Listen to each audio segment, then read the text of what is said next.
Listo, ¿se puede visualizar la pantalla, por favor? ¿Sí se puede visualizar? Sí, sí, licenciado Leonardo, sí se visualiza. Listo, entonces empezamos. Ujú.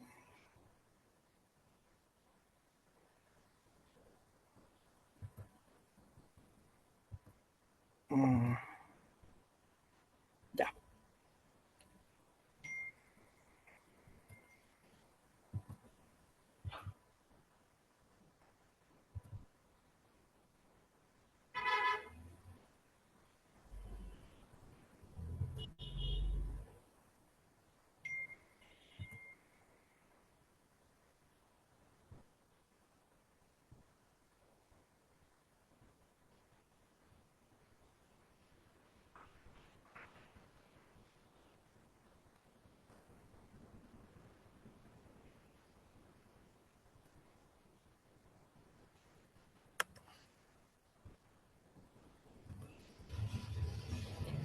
Listo, muy bien. Vamos a empezar entonces el curso del día de hoy.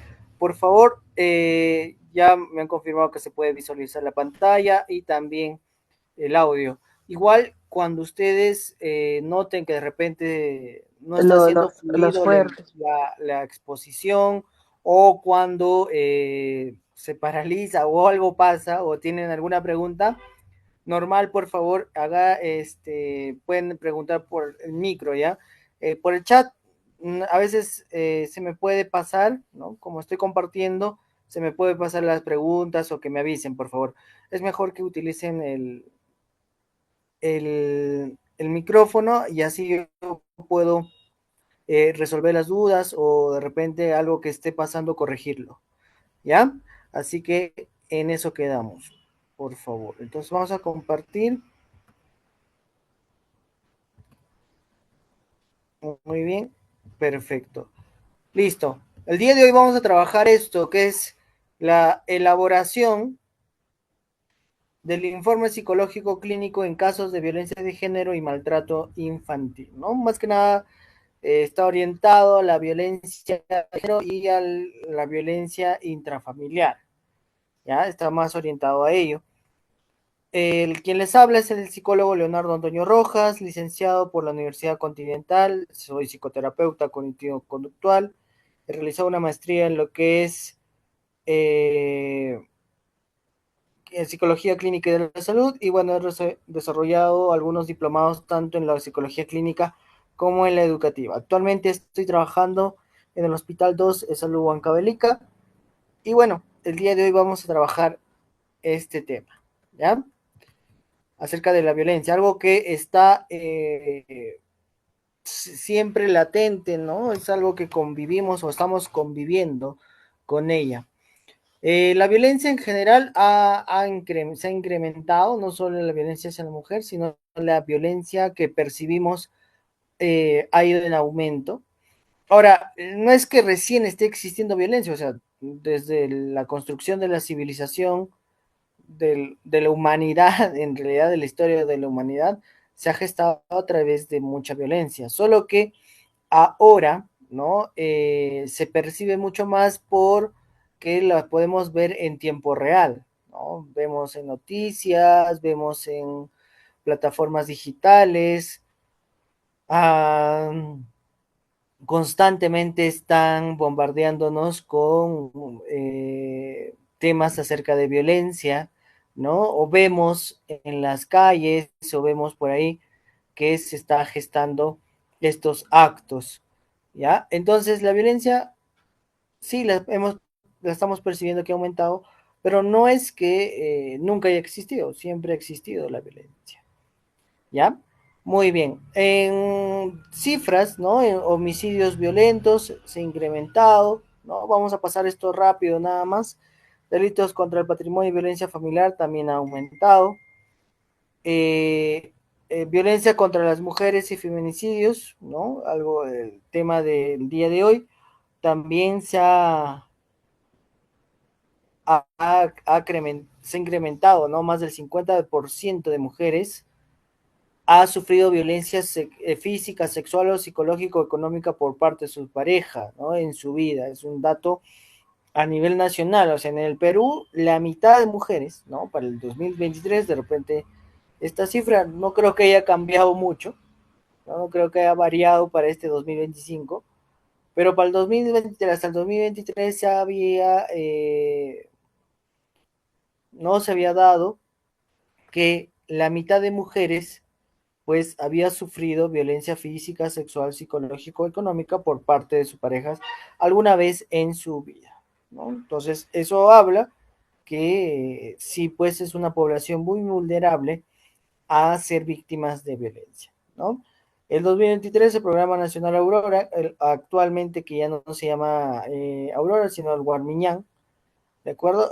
Registró eh, 320.867 casos de violencia contra mujeres y familiares, ¿no? Un número altísimo. Y feminicidios en 2024 se han reportado 170, ¿no? En total con 10 víctimas de niñas o adolescentes, ¿no? También una cifra altísima, ¿no? Que se ha reportado el año pasado. Y fíjense también, características de femicidio, 162 casos y 233 intentos de feminicidio, ¿no? También altísimos esos números. Y hasta la fecha se han contabilizado 12, ahora esto solo en enero, ya en enero solo se habían contabilizado 12 feminicidios, pero la proyección que está teniendo hasta el mes de septiembre, creo que vamos a tener entre 160 y 170 feminicidios, ¿no? En la proyección que vamos se va a repetir lo que hemos pasado el año pasado, ¿ya? Muy bien. Violencia según regiones, ¿no? En Junín, 93,1% de la población aprueba creencias sexistas. Recuerden que la violencia no es solo la acción, sino también parte de cómo piensa la persona, ¿no? Cómo maneja sus emociones. Entonces la violencia es el resultado de cómo piensa la persona, el manejo de sus emociones, ¿no? Y el resultado viene a ser, pues, la conducta. Si partimos de un modelo netamente cognitivista o conductista, ¿no? El ABC, ¿no? Pondríamos A, que viene a ser la situación, B, esos pensamientos, y C, vendrían a ser las conductas. Y también trabajaríamos con el modelo de TREC, ¿no? De la terapia racional emotivo-conductual, veríamos que también, ¿no? Hay una parte cognitiva, una parte emocional y una parte conductual. Entonces, cuando vamos analizando la conducta a partir de esos modelos, ¿no? Nos vamos dando cuenta de que a veces es parte de cómo el pensamiento de las personas, ¿no? Entonces, aprobar creencias sexistas, pues contribuiría, ¿no? A que puedan desarrollarse conductas violentas, ¿no? Y el 80,3% justifica la violencia sexual, ¿no? Además destaca en violencia psicológica y física contra menores. Apurímac también, ¿no? El 31,4% de mujeres mayores de 18 años sufrió violencia psicológica por parte de pareja en el último año, ¿no? En el 2024. Y pues el 60,2% de mujeres y 53,6% de hombres vivieron violencia intraparental en la niñez también, ¿no? Eso quiere decir que nuestra niñez, ¿no? Bueno, netamente en Apurímac, pero no escapa a las realidades de otras regiones. Vemos que pues la infancia donde tendría que ser un ambiente adecuado de armonía, no es tanto así, ¿no? Muy bien, y también lo que se han incrementado, ¿no? Más del 58% de niños, niñas y adolescentes sufrieron violencia escolar, ¿no? El famoso bullying, algo que también eh, en redes, ¿no? Vemos eh, a tiempo real incluso, porque publican, hacen sus en vivos de lo que están ahí agrediendo a algún compañero o compañera. Entonces, eso también refleja que en todos los sectores, en todos los ámbitos, la violencia está ahí existente, ¿no? Que se está manifestando. Y caso específico de Lima Metropolitana y Villa El Salvador, ¿no? En Lima Metropolitana, los centros de emergencia mujer registraron 37.012 casos de violencia hacia mujeres y familiares en 2024. Además, 2.500, 17 mujeres, niñas y adolescentes fueron reportadas como desaparecidas en la región, ¿no? En Villa El Salvador se reportaron 1.818 casos de violencia hacia las mujeres y familiares, mayoritariamente violencia psicológica física, ¿no? El rango más afectado fue de 18 a 59 años, algo que se repite en muchas regiones, ya no solamente ahí de Villa El Salvador, sino en muchas regiones se va repitiendo. También otra violencia que se está poniendo más grave, ¿no? Por así decirlo, son las extorsiones y criminalidad organizada, ¿no? Eso también hace que nuestro país se vuelva más inseguro. La inseguridad es un factor de riesgo para que se incremente la violencia entre las personas. ¿Ya? Es un factor de riesgo para que se incremente, ¿no? Si aumenta la violencia a nivel general, obviamente se va a aumentar la violencia, pues, tanto hacia la mujer, hacia los integrantes del grupo familiar, porque se está viviendo en ese contexto de violencia, ¿ya? Entonces, eso también es importante que tengamos en claro. Entonces, la violencia en general en Perú ha aumentado los homicidios sin precedentes, ¿no? Delitos contra el patrimonio y violencia familiar siguen en alza. La violencia en género, como habíamos mencionado, más del 50% de mujeres sufre agresión, ¿no? Con un número alarmante de feminicidios de 170 en el 2024 y altos índices regionales de violencia contra mujeres y niñas. Y también, pues, el crimen organizado y extorsión, ¿no? El incremento sostenido de extorsiones, especialmente en provincias grandes, ¿no? Como Trujillo, Arequipa, han incrementado y pues Lima, obviamente por ser la capital, existe una elevada tasa de impunidad también, ¿no? No se encuentran los culpables. Muy bien, eso la parte introductoria, ahora vayamos al meollo de la clase del día de hoy. Entonces, para hacer el informe es netamente el resumen, digámoslo así, de la evaluación psicológica. ¿Ya? Entonces, la evaluación psicológica es amplia y toda esa evaluación tiene que estar plasmada, registrada, ¿no? O resumida, si quieren mencionarlo, en ese informe. ¿Ya? Entonces, la evaluación es un análisis objetivo de la conducta o comportamiento del sujeto con distintos objetivos, ¿no? Tanto desde el punto de vista del diagnóstico, orientación, intervención, como la selección de personal.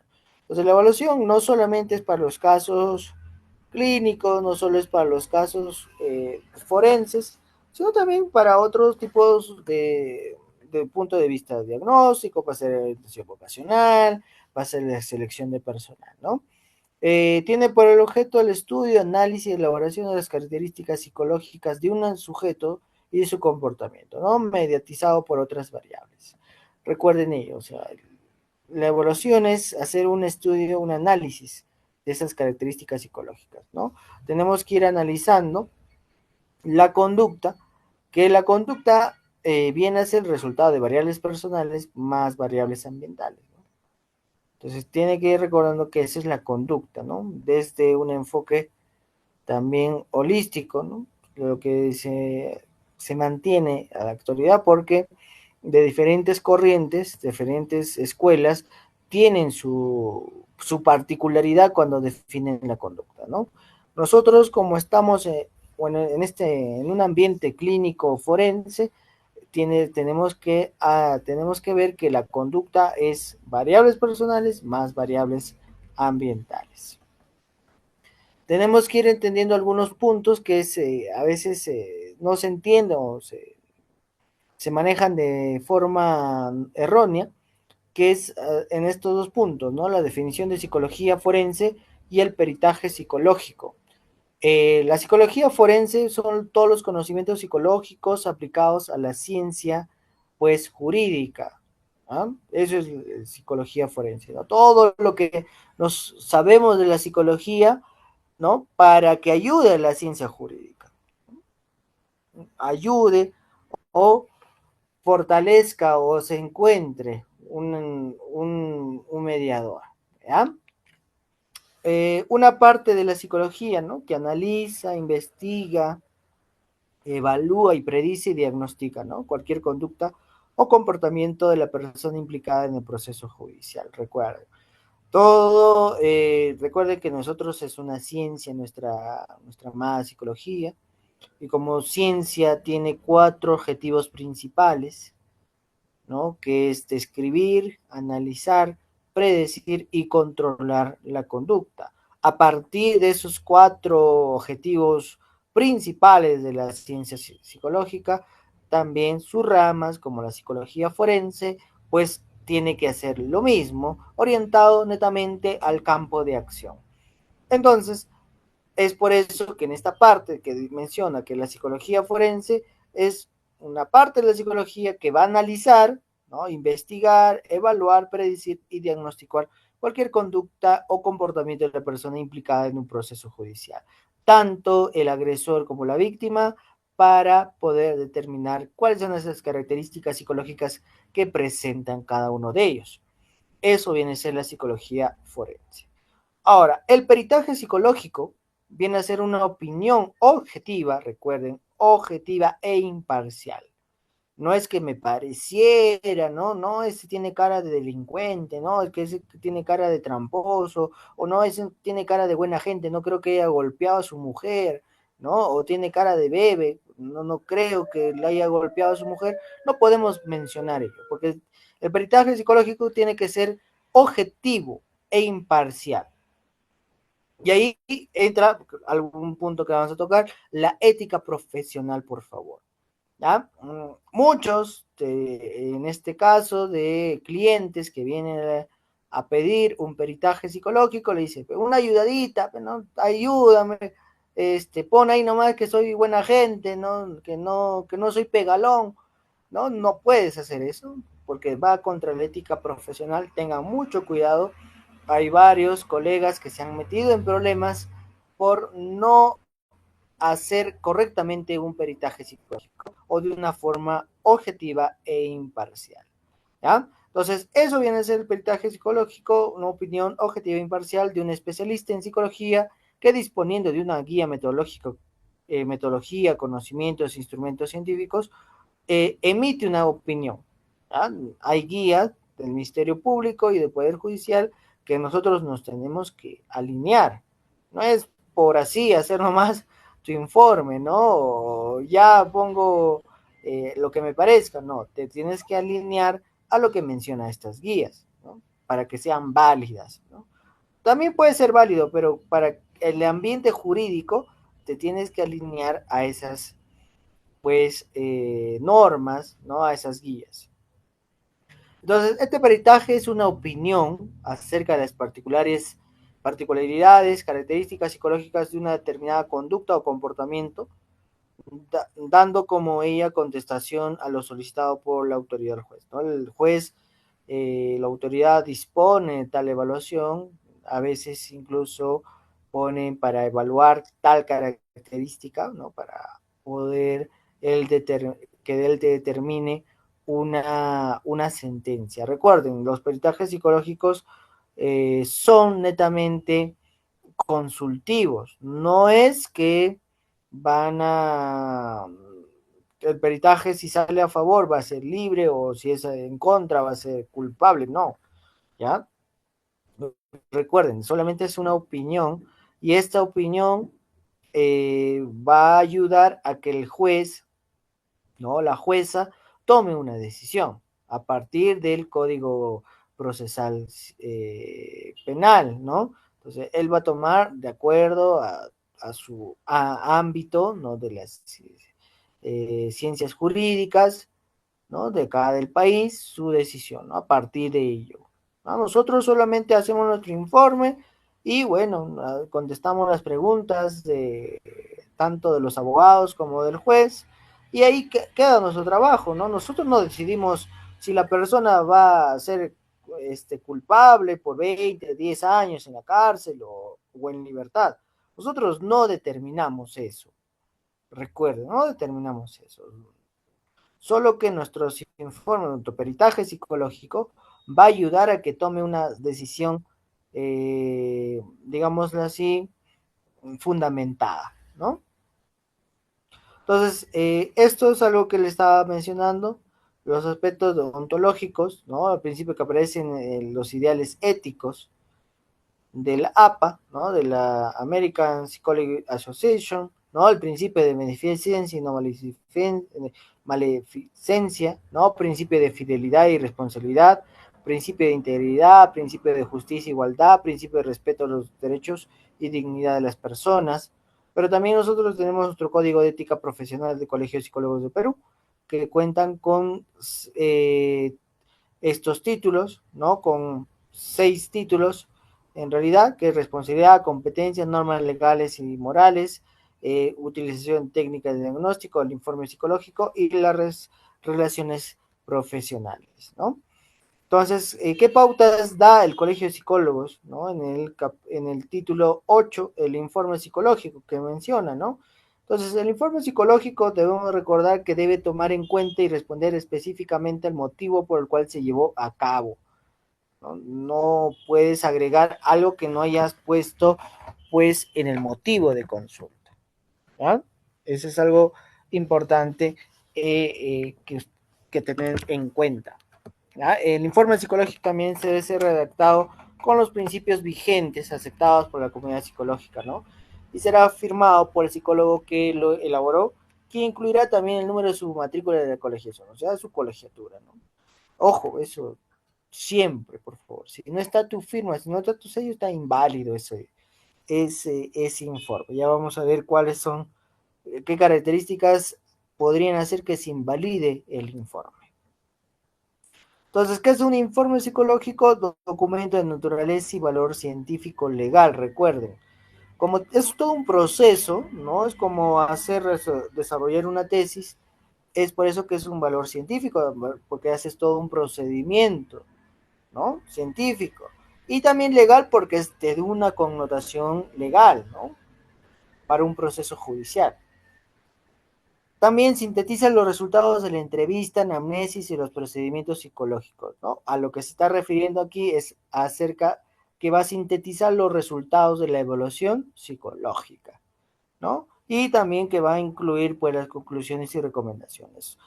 Recuerden que su redacción debe ser clara, precisa, coherente y accesible a la comprensión del destinatario. Recuerden, el juez no es un psicólogo especializado, no ha hecho pues su estudio en psicología o ha hecho un doctorado, una maestría en lo que es psicología. Entonces, no dominan todas las, algunas cuestiones técnicas, ¿no? Por ejemplo, alguna vez por ahí vi en un informe que puso, ¿no? Paciente con fijación anal retentiva, así puso, ¿no? Entonces, nosotros de repente lo entendemos medianamente también, si tienes un corte eh, psicoanalítico lo vas a entender mucho mejor, pero si no tienes esa orientación en esa corriente, pues no lo vas a entender tampoco, así sea psicólogo, ¿no? Peor, o un juez, un abogado, ¿no? Que no saben qué, pues, una fijación retentiva anal, o sea, van a pensar que qué cosa es eso, ¿no? Y entonces, por eso tiene que ser claro y accesible a la comprensión del destinatario. Tú de repente lo puedes entender, ¿no? Pero la otra persona lo entenderá. Es por eso que tiene que detallar exactamente eso, ¿no? Muy bien. Puedes ponerse nombre técnico, pero explícalo, no lo dejes tal cual, ¿no? Porque a veces hay colegas que copian y pegan nada más lo que salen en alguna evaluación, ¿no? Ven ahí en interpretación, ya, salió que tal tiene cosa, pum, lo pongo. No, que hay las manos grandes, tal cosa significa, pum, lo pongo. Y no se dan el trabajo de hacer un análisis. ¿Ya? Tienen que tener ahí mucho cuidado. Recuerden también los términos técnicos deben, por lo tanto, estar acompañados de explicaciones y fundamentos teóricos que los sustenten. ¿Ya? Muy bien, la diferencia entre una valoración psicológica y una forense. Recuerda que la evaluación clínica y forense solo, bueno, la gran diferencia es que la forense ayuda a las ciencias jurídicas, mientras que la clínica es de un ambiente médico, ¿no? De tratamiento. Recuerda eso. Pero los dos puede estar diseñado de la misma forma, ¿ya? Solo que la finalidad va a ser distinta, ¿ya? O sea, puede estar escrito los dos de la misma forma, ¿no? Pero uno ayudará a un ambiente jurídico y otro ayudará pues a un ambiente clínico, ¿ya? Entonces, el objetivo en la forense es ayudar a la toma de decisiones judiciales, eso que habíamos mencionado, y en la clínica un diagnóstico y tratamiento, ¿no? La relación evaluador-sujeto en la forense es más escéptica, ¿no? Pero con establecimiento de un rapport adecuado para que nos pueda decir realmente las cosas o lo que a él le caracteriza o a ella le caracteriza. ¿De acuerdo? Tienes que siempre dudar lo que te dicen. Ya no puedes creer todo lo que te dicen. Yo tuve un caso, por ejemplo, ¿no? Un señor que vino y me decía, no sé por qué me han denunciado, ¿no? Me ha dicho que he tenido tocamientos indebidos a una alumna, que esto, pero yo nunca he tenido algún problema de eso, no sé, me odia el director, me odia la mujer, no sé, vino con eso la primera vez. Ya un poco haciendo la técnica de entrevista, ¿no? Sacándole la información, pues resulta que el señor, sí, pues, ¿no? Me dijo, sí, pues que fuimos de paseo, ¿no? Ella se paró, yo estaba ahí parado, agarrado ahí del pasamanos, ella se me acercó, y creo que sí, la rocé, no sé, no me acuerdo, ¿eh? Ahí ya empezó a decir un poquito lo que posiblemente habría pasado, ¿no? Entonces, a veces en una evaluación forense tenemos que ser escépticos, ¿no? No te van a decir la verdad la primera, pues, ¿no? Hay que tratar de buscar que te digan la verdad. Más que nada, las personas, bueno, tanto el agresor como la víctima, a veces inventan o exageran algunas cosas o minimizan otras. Entonces, tenemos que ser muy escépticos al momento de que ellos mencionan la información, ¿ya? En la forense no hay secreto profesional, es algo que tiene que, sabe, pues el juez, sabe los abogados, las personas implicadas, ¿no?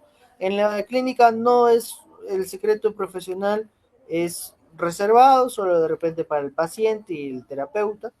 El destino de la evaluación, pues, es para un juez, abogado, seguros, ¿no? Y en la clínica el propio paciente, ¿no? Luego los están requisitos son psicolegales, ¿no? En la evaluación clínica solamente médicos psicológicos. Y fuentes de información para el forense son entrevistas, textos, observación, informes médicos, psicológicos, familiares, expedientes judiciales, ¿no? Y en lo clínico a veces todas ellas, pero agregando la historia clínica y también lo que nos reporta, ¿no? El paciente. Actividad del sujeto hacia la evaluación, pues, bueno, actitud, perdón, es de muchas veces simulan o disimulan o engañan, ¿no? Y en la clínica por lo general sin sincero porque quieres mejorar y cuentas, ¿no? En cambio en la forense muchas veces omiten o tratan de cambiar los hechos, ¿no? Muy eso pasamos, bueno, esto igual ya estábamos hablando. Muy bien, algo que deben de saber para el tema de un informe psicológico es el, la afectación psicológica. Ustedes deben saber qué es la afectación psicológica, porque es lo que más eh, en un informe se busca, ¿no? Un informe psicológico en el ambiente forense, en el ambiente de violencia, más se busca, pues, si ha habido afectación o no. No es lo que más se busca, o sea, es lo que se quiere en la conclusión, ¿no? Lo que en ese ambiente para corroborar, ¿no? Para poder procesar una sentencia o una sanción, es primordial que se vea si ha habido o no ha habido la afectación. Entonces, la afectación psicológica viene a ser las consecuencias psicológicas frente a hechos de violencia, las cuales rebasan la capacidad de adaptación y afronte de la persona y repercuten pues en alguna de las áreas de funcionamiento personal, familiar, social, laboral y o académico que genera un desajuste en la persona. Estas consecuencias psicológicas pueden manifestarse a través de signos y síntomas que configuran un cuadro clínico incompleto o un cuadro clínico completo, ¿no? Tales como el trastorno postestrés traumático, trastorno de estrés agudo, trastorno de ansiedad, otros trastornos que se encuentren dentro de nuestras dos grandes guías, que es el CIE-10, perdón, CIE-11 ya, aunque en algunos hospitales todavía continúan con CIE-10, pero ya dentro del ambiente forense ya se tiene que trabajar con el CIE-11. Hay algunas variaciones, tenemos que tener ahí en cuenta, y el DSM-5, también que ha habido varias variaciones con respecto al DSM-4, ¿no? Y que están relacionados a un evento único o dinámica de violencia. Recuerden que no solo se caracteriza que tiene que tener todos los síntomas para que existe una afectación, no. Puede tener un par y eso también se le puede ir considerando como una afectación. Ya no es necesario que sí o sí cumpla con todos los criterios, ¿no? Pero al menos la gran mayoría. Entonces, existen tres tipos de componentes, el cognitivo, conductual y emocional. El cognitivo, dentro de la afectación, está relacionado con la disminución, alteración de los procesos superiores, tales como la percepción, el pensamiento, la memoria, la atención, concentración, el lenguaje y el aprendizaje, y pues también las distorsiones cognitivas. Dentro de lo conductual está relacionado con la reducción de conductas de interacción social, dificultades para comunicarse, problemas al negociar, toma de decisiones, ¿no? Aislamiento social, resolución de problemas, estrategias de afrontamiento, etcétera, ¿no? Son dentro de lo conductual que a veces afecta a la persona, ¿no? Y en lo emocional, pues son las relaciones, están relacionadas con la autoestima, motivación, las emociones y sentimientos. ¿De acuerdo? Entonces, dentro de esos tres componentes, la afectación puede estar en una, en dos o incluso en las tres. ¿Ya? Y también la afectación tiene que generar un malestar permanente en la vida de la persona.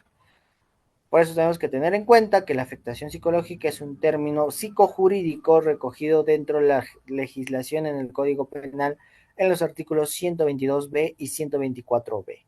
Como menciona Muñoz, ¿no? El psicólogo forense es especialista en la realización de valoraciones psicolegales, actividad técnica que consiste en poner en relación aspectos de funcionamiento psicológico en cuestiones jurídicas, ¿no? Por tanto, debemos señalar que al usar el término afectación, nos estamos refiriendo a repercusiones psicológicas frente a hechos de violencia. Recuerden, ¿no? Está referido a las repercusiones que pueda tener los hechos de violencia.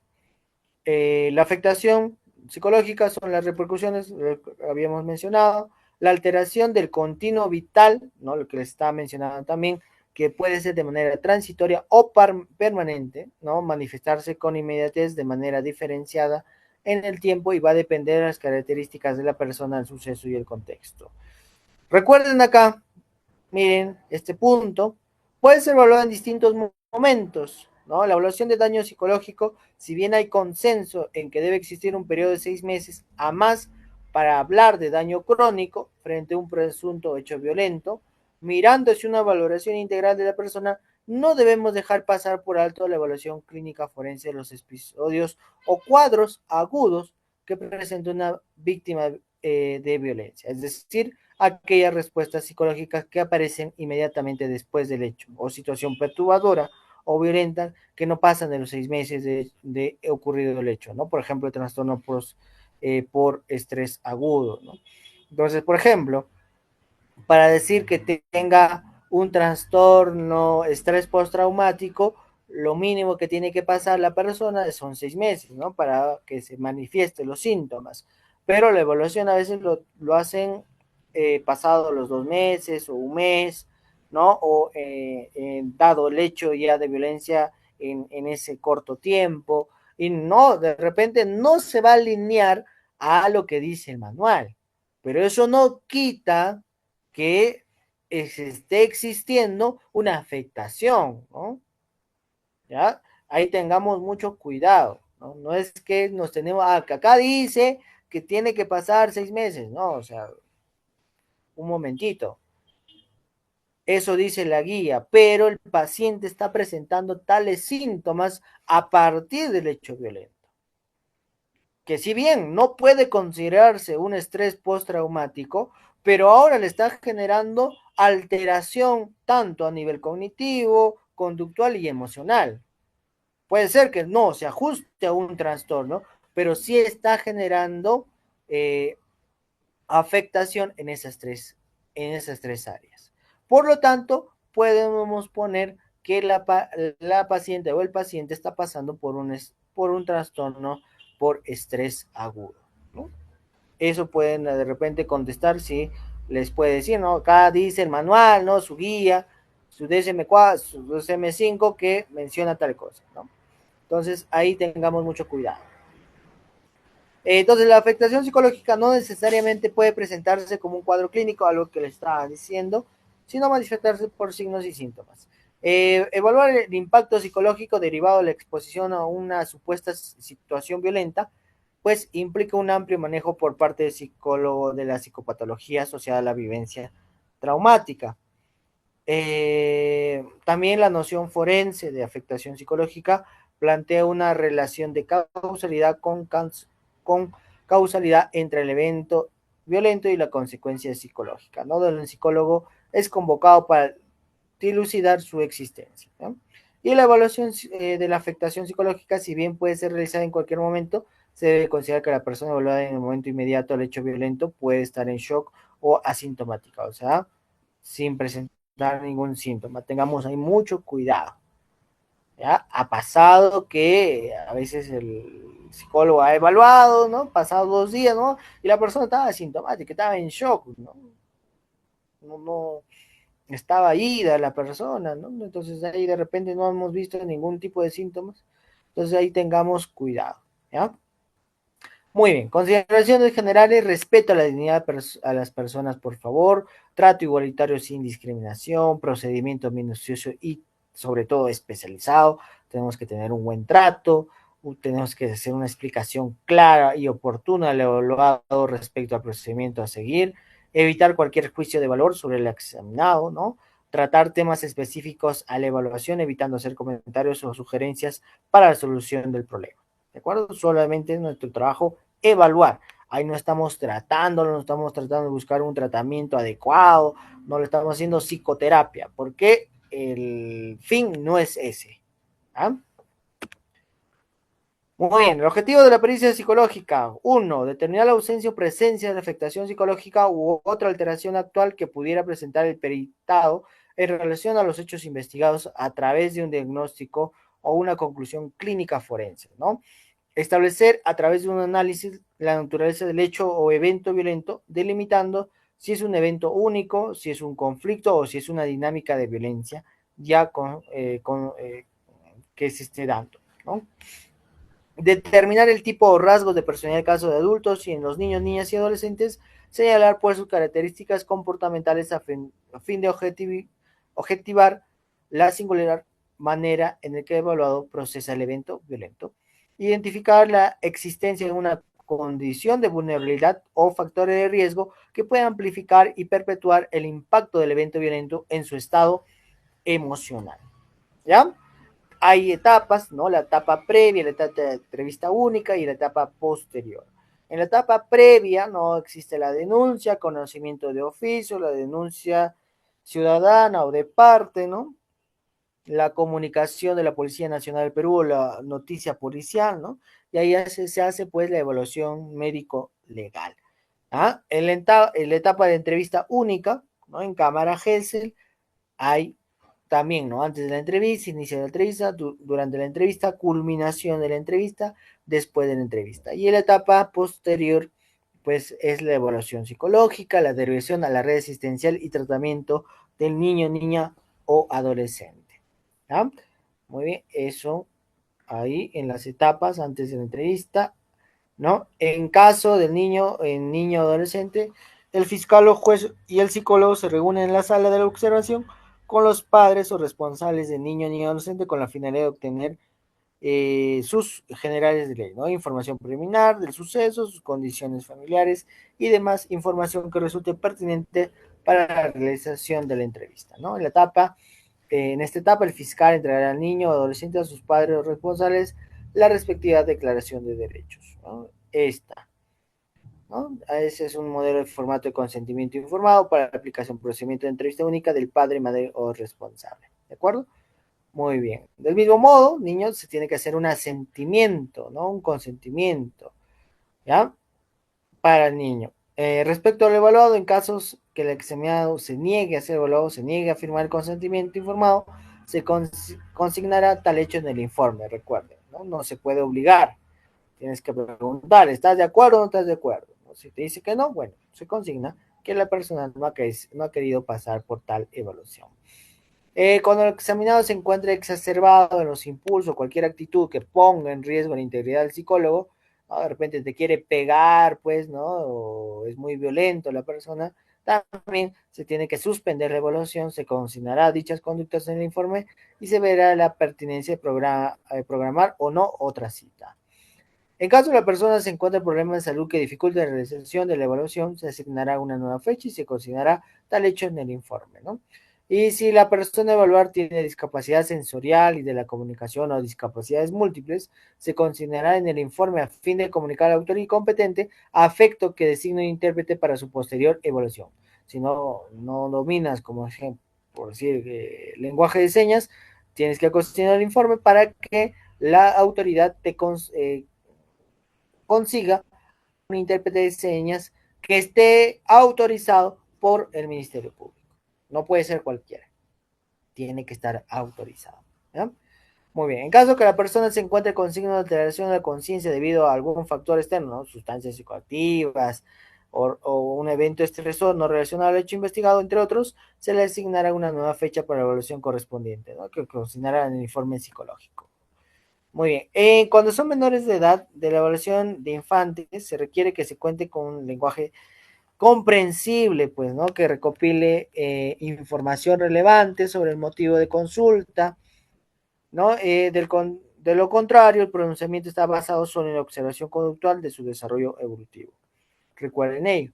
La entrevista a niños, niñas y adolescentes es estrictamente personal. El relato debe ser brindado por los mismos sin la intervención de terceros, como padre, madre u otros. Y de ser necesario, los acompañantes, padre, madre u otros, serán llamados por el evaluador para brindar datos relativos al motivo de denuncia con la finalidad que esta información permita al psicólogo orientar su entrevista, ¿no? Así como obtener datos personales y familiares del evaluador consignándose también el informe. Eh, Presentarse a fin de establecer relación formal del caso es importante. Verificar, por favor, la persona, evaluar. Siempre se pide DNI. No es que, sí, creo que me parece que sí, sí lo conozco. No, pide DNI siempre, identifica. Siempre es importante identificar a la persona. En el caso que exista una relación de parentesco, afinidad, amistad enemistad o conflicto de interés entre el psicólogo y evaluado, se tiene que derivar al usuario a otro profesional, por favor. Si hay un conflicto de intereses, éticamente, es mejor que lo derives el caso. Brindar información sobre el proceso de evaluación a realizar teniendo en cuenta la edad y el nivel sociocultural examinado, recuerden, y solicitar el consentimiento informado. El consentimiento informado, ¿no? Y esto para niños y adolescentes, este es el asentimiento, ¿ah? Que también ellos tienen que estar, pues, dar su venia para ser evaluados. ¿Ah? Esto es algo muy importante, el tiempo estimado. Recuerden que siempre es motivo de debate en varias circunstancias legales, ¿no? Hay mucho debate cuando menciona ¿Cuánto tiempo duró su evaluación? ¿Cuántos días lo llamó? ¿Cuántas citas programó para evaluar al paciente, a las usuarias? ¿No? Y a veces ahí, por ese detalle, es que el juez no toma en cuenta el informe psicológico, ¿ya? No lo toma en cuenta. Entonces, ahí tengamos mucho cuidado, por favor. Según la guía, por lo menos tiene que ser de 2 a 3 sesiones, ¿ya? De 2 a 3 sesiones. Y cada sesión, como mínimo, 1 hora, por favor, ¿ya? 1 hora. Algunos dicen, no, lo he evaluado tal día. O sea, en ese día has hecho la entrevista de motivo de evaluación, has hecho la entrevista de historia personal y familiar. Ese mismo día has aplicado instrumentos. O sea, en ese día has trabajado 3 horas. Se sabe que la persona, al estar en un momento de evaluación por tanto tiempo, ya sus respuestas no van a ser las más fehacientes o las más congruentes con respecto al hecho. Y eso es siempre algo que los abogados dicen o en los peritajes, algo que se menciona, ¿no? Algo. Y muchos de los colegas se equivocan, ¿no? O son reiterativos en equivocarse en esta parte. Entonces, técnica de exploración de persona evaluada puede ser la observación de conducta, ¿no? La entrevista clínica forense, instrumento de evaluación psicológica.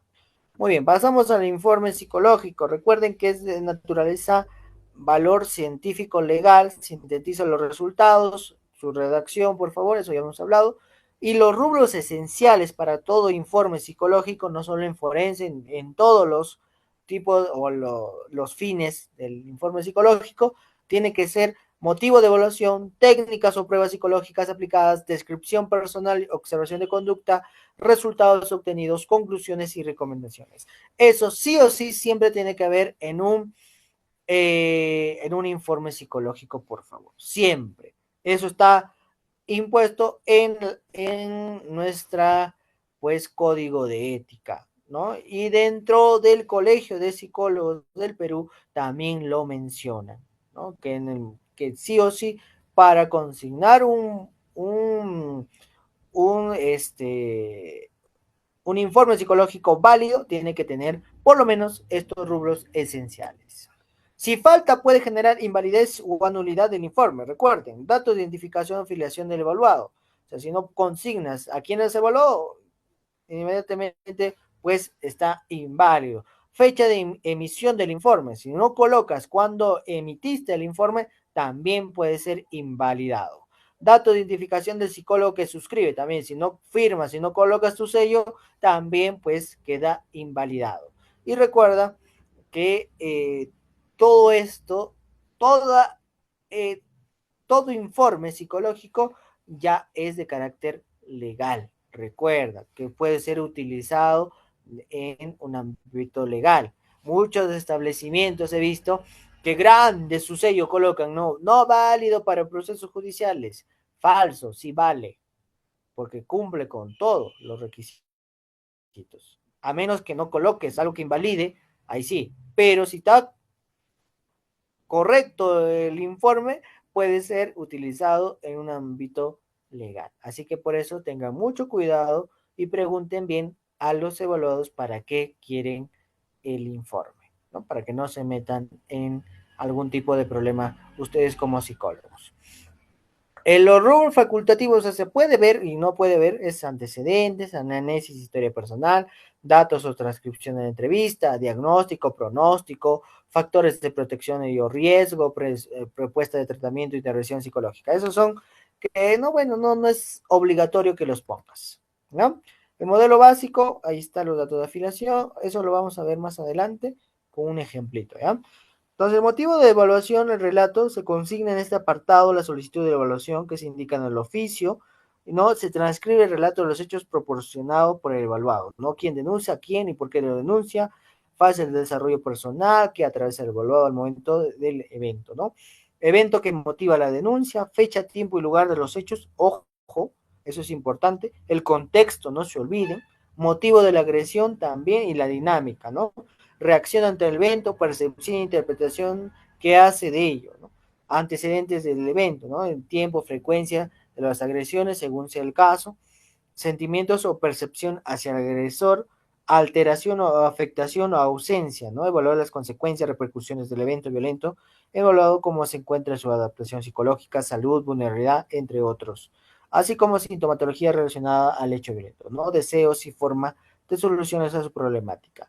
En los casos que la entrevista sea bajo la técnica entrevista única, cámara Gesell, el mismo profesional psicólogo que realizó la entrevista procederá pues con la evaluación siguiendo los lineamientos consignados. ¿Ya? Eso en el apartado de relato. Historia personal, perinatal, ¿no? Niñez, adolescencia, educación, si fuera necesario, el trabajo, hábitos, intereses, la vida psicosexual, antecedentes patológicos, historia de denuncias, todo esto sí es adecuado, pero cuando tú creas conveniente, ya cuando tú creas conveniente ahondar, cuando de repente no es necesario, no puedes, no es necesario ahondar. Eso es también mucho criterio profesional, por favor, eso también criterio común, ya, tengamos ahí mucho criterio común en qué cosas preguntamos y qué queremos ahondar y qué no queremos ahondar. ¿Ya? No vas a ahondar pues en sus hábitos, intereses, si es mmm, algo de violencia, ¿no? O sea, ¿por qué quieres ahondar tanto en ese aspecto? ¿Ah? La historia familiar también, ¿no? El padre, quién es, nombre, edad, condición social, ocupación, tipo de relación, características de comportamiento.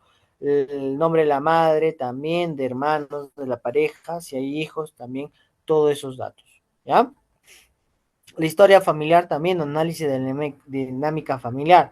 ¿Qué cosa? Información sobre la composición familiar actual, tipo de vivienda, distribución del espacio físico del hogar, si hay hacinamiento o no, distribución de presupuesto familiar, satisfacción de necesidades, relación entre los miembros de la familia, grado de conflictividad de la familia nuclear o ampliada, ¿no? Resolución de problemas, patrones de violencia física, psicológica, sexual y económica, protección y cuidado entre los miembros de la familia, los roles, ¿no? Tipos de comunicación, respeto a la autoridad, las normas de convivencia, experiencia subjetiva de pertenencia, confianza e integración a la familia. ¿Ya? Eso siempre tenemos que tener en cuenta, cómo es la dinámica familiar. Y también la actitud de la familia, ¿no? Opiniones y actitudes de los demás miembros de la familia frente al hecho de violencia, ¿no? Y también la actitud personal, ¿no? Cómo lo percibe, la opinión y la actitud frente al problema actual o al hecho de violencia. Ahora, los instrumentos de evaluación psicológica son herramientas auxiliares, recuerden que sirven para evaluar cualitativa y cuantitativamente los diferentes áreas de funcionamiento psicosexual, psicosocial y emocional de las personas examinadas. Entonces, el psicólogo elegirá su criterio de instrumentos a utilizar, como cuáles: organicidad, inteligencia, personalidad, estado emocional y dinámica familiar. Recuerda que acá también es tu criterio, ya tengan acá mucho criterio, por favor, no vas a evaluar un test desfasado, un test que ya, o sea, ¿para qué estás evaluando? O sea, minimenta, si la persona tiene 20 años, o sea, y está, tú lo ves y aparentemente pues no tiene ningún daño orgánico, ¿no? O sea, también tenemos que tener criterio, por favor, al utilizar los instrumentos.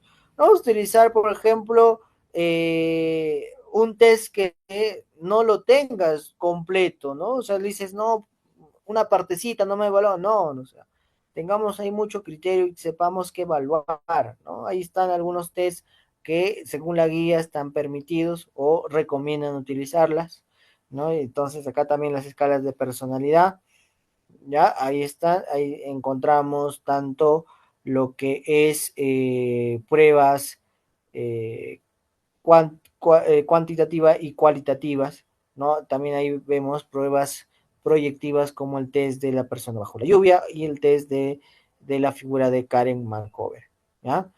¿de acuerdo? Sí, sí lo admite la guía, pero tengan mucho cuidado a la forma de interpretar o correlacionar la información. Es importante que ustedes mejor tomen test que sí son más objetivos y que se puedan comprobar. ¿No? Disculpen, ¿todo bien? ¿Escuché la voz de alguien? ¿Todo bien? ¿Sí? ¿Escuché la voz de alguien? Va a ser todo bien. ¿Todo bien? Listo, listo. Perfecto. Sino que escuché la voz de alguien y dije, de repente se ha cortado o algo ha pasado. Listo. Entonces, en las tres escalas del área emocional acá vemos también los que nos recomienda. ¿Ya? Nos recomienda. Si utilizas algo que no está recomendado acá, te sugiero que tengas bien lista tu ficha técnica. En todos los test que utilices, por favor, tener bien lista su ficha técnica, porque en algún momento que tú realices tu peritaje, va a haber un contraperitaje. Va a haber vas a exponer, ¿no? Tu informe y ahí vas a decir, ¿no? Te puede decir el otro colega de dónde ha sacado tal resultado, de dónde ha sacado tal información, de dónde ha sacado tal test, ¿no? Si ese test ni siquiera está válido en el Perú, ¿no? Eso es test de Estados Unidos o de Inglaterra, incluso, ¿no? Ni ha habido una adaptación peruana, te pueden decir, por eso tienes que saber cómo refutar esas opiniones o esos cuestionamientos que te pueden hacer en un contraperitaje. Bueno, también acá está de test de clima familiar, que es el fases 3, incluso hay ahora el fases 4, pero creo que no está adaptado, no me acuerdo muy bien, pero el fases 3 sí. El test de familia de Corma y la escala de clima social familiar, el FES, ¿no? El FASES y el FES. Luego está el otro apartado que es el análisis e interpretación de los resultados. Acá es la carnecita de la evaluación. ¿De acuerdo? Acá está, como se dice, lo más fuerte. ¿Ya? Y acá sí tienes que tener coherencia con las técnicas de exploración y los datos obtenidos, tanto de los relatos, la entrevista personal, familiar, de acuerdo al método científico, se analizan esos resultados y se integran de tal forma que se describan los indicadores psicológicos encontrados y se llegue a un diagnóstico a una o conclusión clínica forense. ¿Ya? Muy bien, acá está en caso de adultos y adultos mayores, ¿no? Se pone descripción objetiva de apariencia física, manifestaciones conductuales observables, ¿no? Nivel de conciencia, características del lenguaje, comunicación, expresiones emocionales, la actitud, apreciación general de la coherencia, secuencia y lógica y consistencia, ¿no? Congruencia entre la expresión verbal con la emoción, detalles de relato, y también pues en el área de organicidad también presencia o ausencia de indicadores de organicidad, en el área de inteligencia también determinar su desarrollo cognitivo acorde a su nivel sociocultural, considerar áreas en déficit si el caso lo amerite.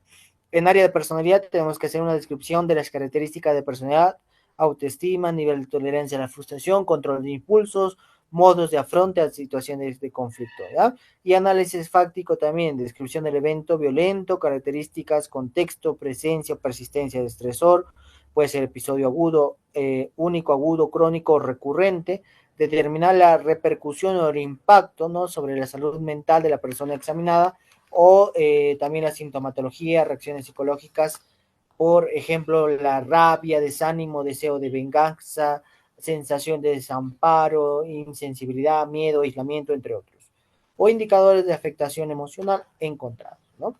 Y también la propensión a la vulnerabilidad, condiciones de riesgo, habilidades sociales, factores socioculturales, condiciones que influyen actualmente en el examinado, ¿no? Y también la dinámica familiar.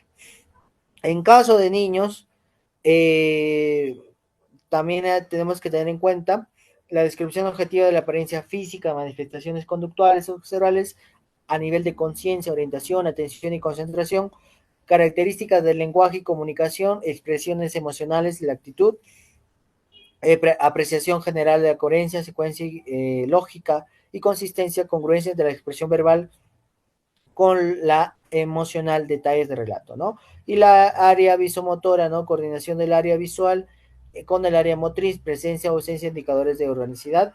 Y la área cognitiva, determinación de su desarrollo cognitivo acorde a su nivel sociocultural considerar áreas en déficit si el caso lo amerite, ¿no? Área socioemocional, descripción de las características comportamentales, sociales, emocionales, autoestima, nivel de tolerancia, frustración, control de impulsos, modos de afronte ante situaciones de conflicto, subjetividad, la sugestión e influencia de terceros, y el análisis fáctico, no se olviden, que es de acuerdo al evento violento, ¿no? Características, contexto, presencia o persistencia del estresor, determinar también la repercusión o impacto sobre la salud mental del niño, niña o adolescente, ¿ya? También la dinámica familiar, no se olviden, el apego, la relación con figuras parentales, estilos de crianza, aceptación de métodos disciplinarios. Y luego, otro apartado es la conclusiones, ¿no? El diagnóstico, signos y síntomas, ¿no? El diagnóstico clínico forense con el CIE 10 o 11, mejor dicho, y clasificación diagnóstica con los códigos Z, recuerden eso también. Y los eventos, el evento violento también, la personalidad, vulnerabilidad o riesgo y respuesta al requerimiento a los operadores de justicia. Siempre las recomendaciones también tienen que ir dentro del informe. Ahora, recomendaciones para el psicólogo evaluador. Recuerden, el uso de terminología debe ser comprensible para el solicitante del evaluado. Eso es ya algo que habíamos mencionado. Debe contener un resumen de los principales hechos de la evaluación también. Recuerden, es importante explicar el impacto que tuvo el hecho investigado sobre la salud mental de la persona evaluada. Recuerden, y considerar en ciertos casos pueden presentarse reacciones psicológicas por su particularidad, intensidad y aún así configurar los cuadros sintomáticos deben ser descritos para que la autoridad los estime. Recuerden, ¿no? A veces pueden estar asintomáticos, pero por eso sean muy cuidadosos y muy profesionales en al momento de realizarlo. La información brindada a través de los documentos por parte del usuario son referenciales, recuerden, ¿ya? Son referenciales. No sabemos a ciencia cierta lo que ha pasado. Nosotros no estamos, no hemos visto una cámara, a menos que de repente lo haya registrado todo el hecho. Pero cuando no, eh, tenemos que ahí dudar mucho, ¿ya? Tanto del acusado del presunto agresor y de la presunta víctima. Es por eso que siempre dicen presunto víctima o presunto agresor, porque nosotros nos hemos sido testigos de algo muchas veces, ¿ya? Por eso ahí tengamos mucho cuidado en ese sentido. Para la conclusión, no establecer juicios de valor, recuerden, ¿ya? Solo así ser bien objetivos. No realizar afirmaciones sobre hechos que no están probados, también. No indicar la autoría o responsabilidad de una persona frente al hecho en materia de investigación. ¿De acuerdo? Muy bien. Ahora, miren acá hay un ejemplito. También se les va a compartir este ejemplito. Esto es realizado en un CEN de Santiago de Chuco. ¿Ya? Miren, ahí están los datos de afiliación.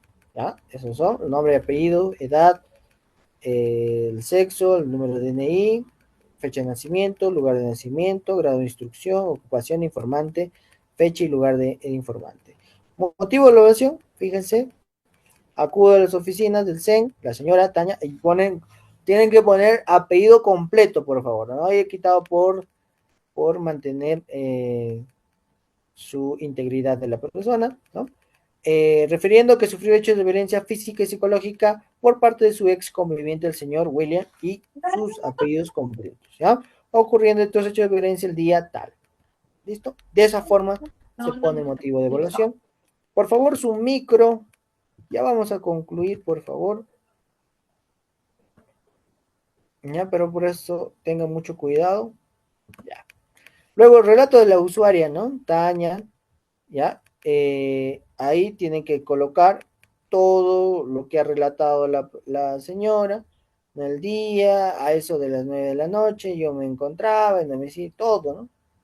Todo lo que relata la señora, cómo pasaron los hechos, ¿ya? Todos los hechos, como les he mencionado ahí en ese apartado del relato de hechos, ¿no?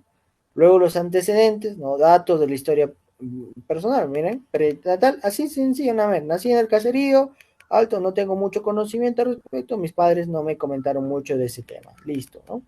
Niñez, siempre viví en el caserío, listo, ¿no? Aquí la convivencia con mi padre era buena, entre todos, listo, ¿no? Siempre en comillas, por favor, porque es lo que relata la usuaria, ¿no? Adolescencia, me dedicaba a estudiar, terminé mi secundaria, listo, ¿no? Educación, tengo secundaria completa. Actitud ante la denuncia, me gustaría que lo metan a la cárcel por todo el año que me ha hecho. ¿Ven? Así, clarito, fácil, ¿no es cierto? Antecedentes patológicos, enfermedades no refiere, accidentes no refiere, operaciones no refiere, antecedentes psiquiátricos no refiere, antecedentes judiciales tampoco no refiere. Porque no sabemos, ¿no es cierto?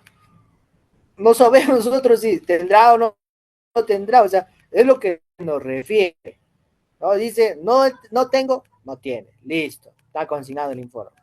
En la otra parte investiga, no, sí ha tenido tal denuncia, bueno, pues eso no es tu rollo, porque tú no eres fiscal, tú no eres detective, ¿ya? Tú eres psicólogo y tú tienes que digarte a lo que te dice la persona. ¿Ya? Si te mintió o no te mintió, bueno, eso ya no es tu rollo. Tú trabajas con lo que refiere, con tus técnicas, ¿no? Con tus evaluaciones y todo lo demás, ¿de acuerdo? Esas son tus herramientas, ¿ya? Pues con eso te defiendes, como se dice. Pero si te mintió o dijo algo, ya bueno, no se puede hacer mucho más. Datos familiares también, ¿no? Padre, madre, hijos, pareja, dinámica familiar.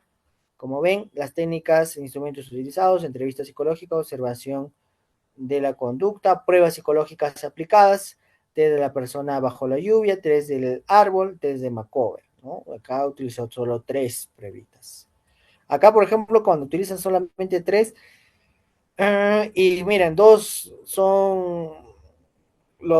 3 son proyectivos, ahí es por eso que desestiman mucho la opinión del psicólogo, lamentablemente. Por ejemplo, ni siquiera la guía dice que puedas utilizar el test del árbol, ¿eh? Y acá lo utilizamos. Test de McCover, ¿no? Bueno, estos dos test sí está permitido, pero cuando están muy, o sea, acá, por ejemplo, me imagino que si ha habido un contraperitaje es algo que le han observado, ¿no? A veces no hay casos donde no se hace, pero en este caso sí lo hubiesen llamado muchos, da por, ¿cómo decirlo? Eh, mucho pie a cuestionar lo que él dice, ¿no? O lo que menciona en su informe. Análisis, interpretación de resultados acá, ¿no? Observación de la conducta, pone, ¿no? Se muestra evaluación con signos de limpieza, vestimenta, como ven ahí. Área cognitiva también, área de personalidad, área familiar. Y acá también análisis fáctico, miren. Descripción del evento, el análisis del motivo de evaluación y las pruebas proyectivas aplicadas, se identifica la presencia de más de un evento violento física y psicológica hacia la víctima, los cuales han sido perpetrados por el presunto agresor. Determinación de repercusión o impacto, ¿no? Del análisis de relatos se identifica indicadores de afectación psicológica, detallando en afectación cognitiva, percepción, indefensión, afectación emocional, que es la tristeza, ansiedad, temor al presunto agresor, inseguridad, constante disminución de la autoestima relacionada a la dinámica violenta, rechazo, ¿no? Afectación conductual, pasividad, desconfianza, reacción del llanto, inapetencia, afectación fisiológica, ¿no? Dificultades para conciliar el sueño. ¿Ven? De esa forma se pone. Propensión a la vulnerabilidad con condiciones de riesgo también, ¿no? Ahí tienes que colocar todo ello. ¿Ya? Y las conclusiones no se olviden, ¿no? La usuaria, apellido, no se olviden. Presenta afectación psicológica. Listo, ¿no? Relacionado a hecho de violencia que sufrió por parte del presunto agresor, que es conviviente señor William y sus apellidos completos. La usuaria, apellidos completos, presenta factores de riesgo, presunta persona agresora, ¿no? Realiza actos de violencia y ahí pones, ¿no?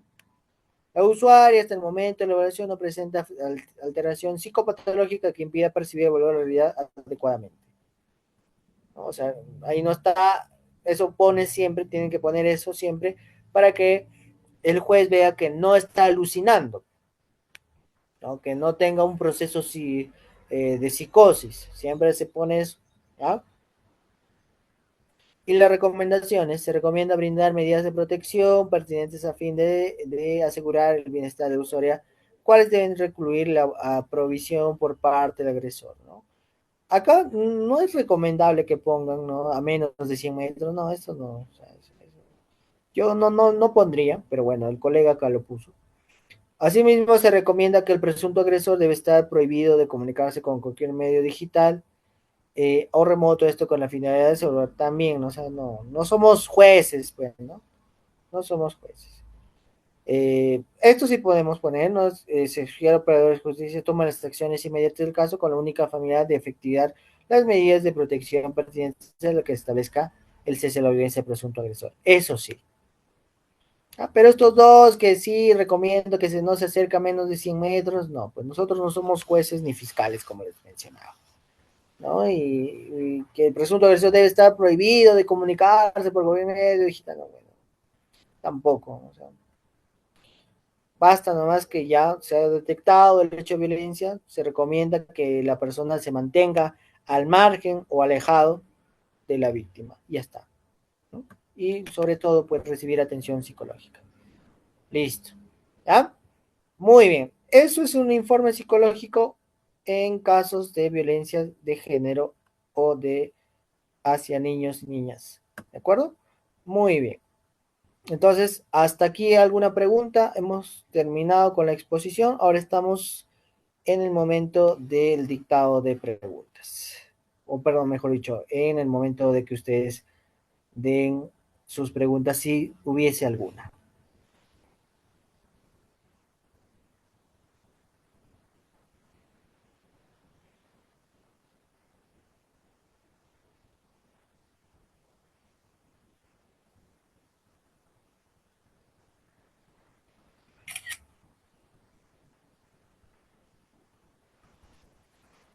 Pueden escribir en el chat o pueden el micro, por favor. Muchas gracias, Rosa.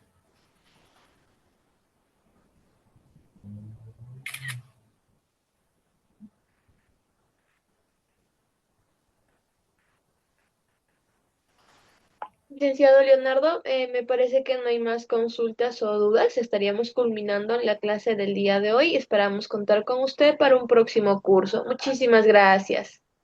A ustedes gracias. Igual se les va a compartir con el material más ese ejemplito del informe para que ustedes se puedan guiar. También se les va a compartir la guía del Ministerio Público que les ayuda bastante para que puedan realizar un buen informe para sus trabajos. ¿De acuerdo?